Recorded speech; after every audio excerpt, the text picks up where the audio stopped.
My name is Everton, and I manage the Design Critique program that is operated out of OCAD-U.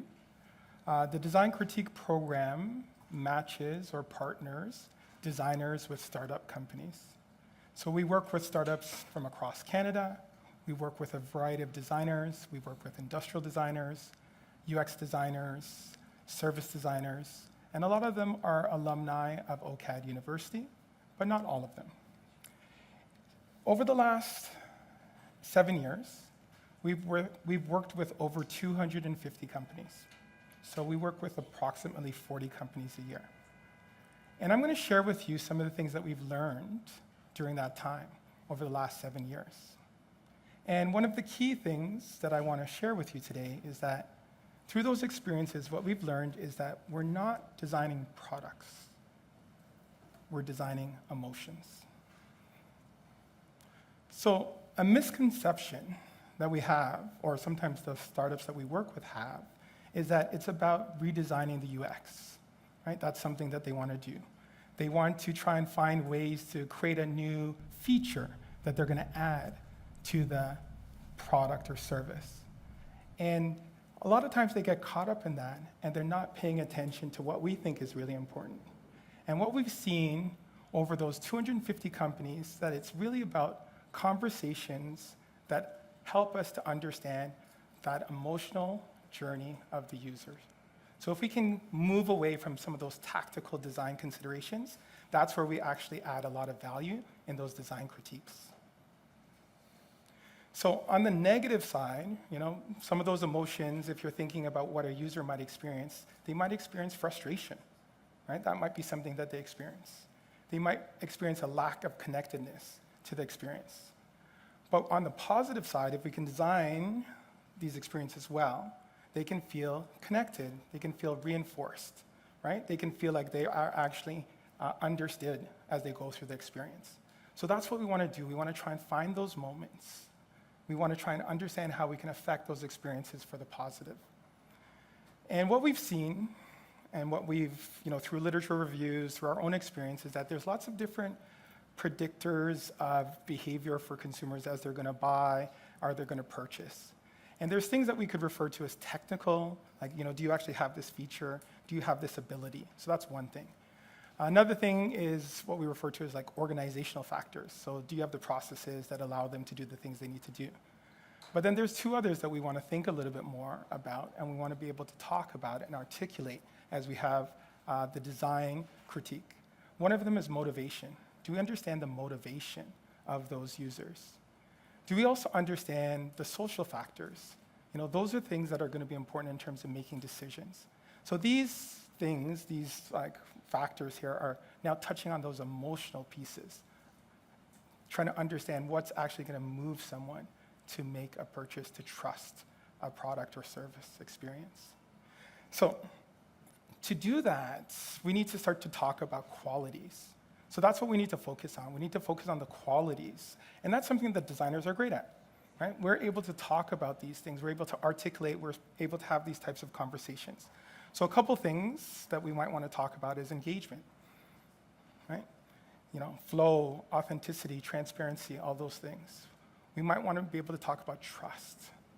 That's something else that as a designer we're able to articulate, we're able to talk about, we're able to actually have the words to work with an organization to say, hey, these are the things that we need to start to build that will reinforce trust in that experience.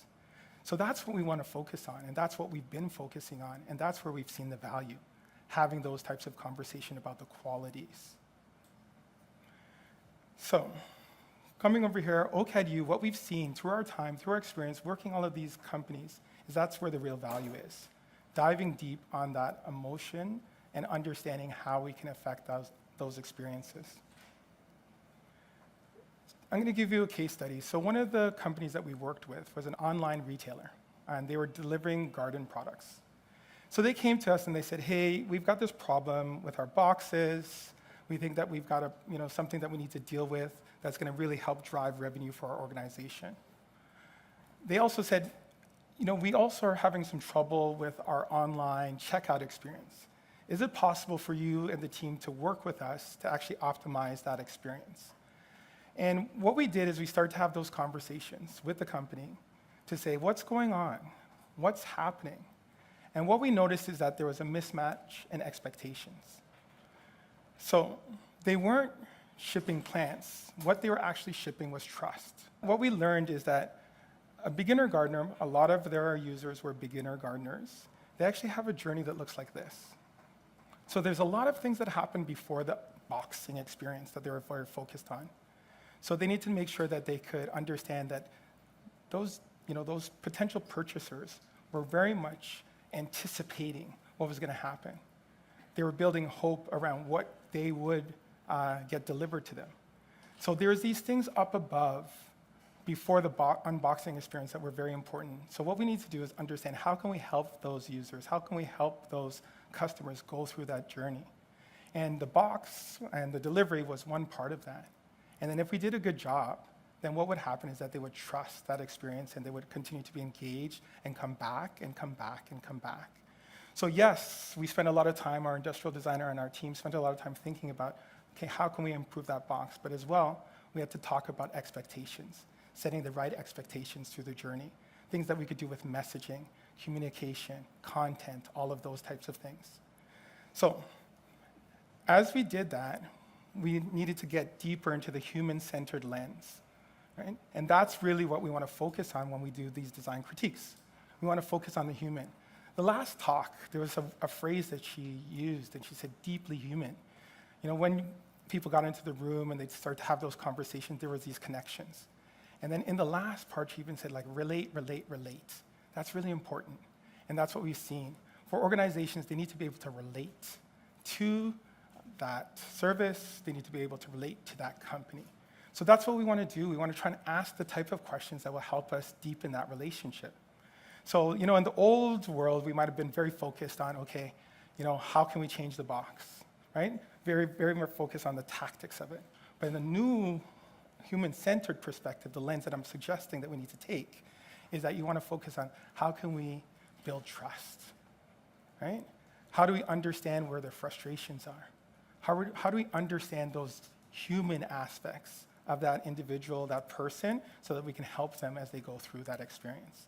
So we've got to shift the questions that we're asking a little bit. We're getting to the same solutions and answers, but we need to start from a different point to help us to really deliver the value that's important. So that's what I'm suggesting, is that we need to take that human-centered lens as we design, because it's not about the product, right? It's about the emotions that they're going through. That's what's really going to lead to engagement, to trust, and then to success. And, if you do a good job, it's going to be what we've seen when we've done this, and, we have some good results, is that, okay, this is changing the way that they're thinking. It's not just about what they do, but it's actually how they think about the work. And then if they can think in a different way, they can come to new solutions, and they can deliver even higher value. So, human-centered, that's what we want to be. That's what we want to push towards. We want to give clarity, right, around that experience if we can. And we want to give confidence. So these are the things that we want to push to, and we want to make sure that we're asking the right questions so that we can get there. And the last part there is just feeling understood. That's really important. And so why is this a challenge? Because we work in complicated systems, right? We work in complicated systems all the time, and when you're inside a system, it's hard to see the complexity of a system. You normalize things when you're in that complex environment. Some of the things that you normalize. So you normalize friction. So creating unnecessary steps, because from inside the system or from an internal perspective, it seems fine. But if you step out, and if you can get to that external perspective, then you can start to see that this is unnecessary. We can change these flows. We can do things differently. Something else that we also sometimes do is we very much focus on just that connectedness. Like, we're feeling disconnected when we're inside the system because we're not close enough. We're not close enough to the user. We're not close enough to that customer to actually understand what they need.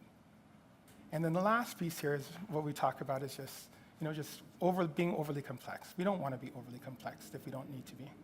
So we need to step back. Step back. If we can step back, we can then see that bigger picture.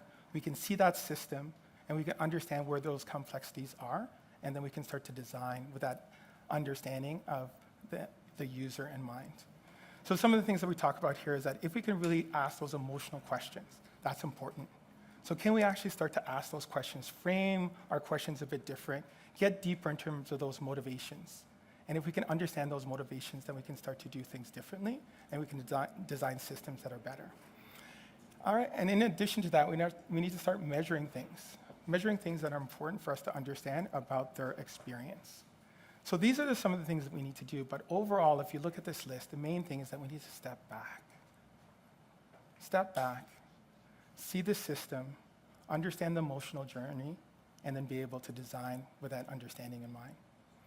So that's what we've learned, right? 250 companies. We've been doing this since 2019, and that's the takeaway, is just that it's not about the tactical changes in the UX or UI. It's about that deeper understanding about expectations, emotions, and what customers are feeling. So let's ask those questions, let's get deeper, and then we're going to be able to design better solutions. So when we talk about impact, right, it starts with really getting to that human-centered understanding to be able to drive towards impact and change. So thank you very much. That's what I wanted to cover for today. I appreciate your time.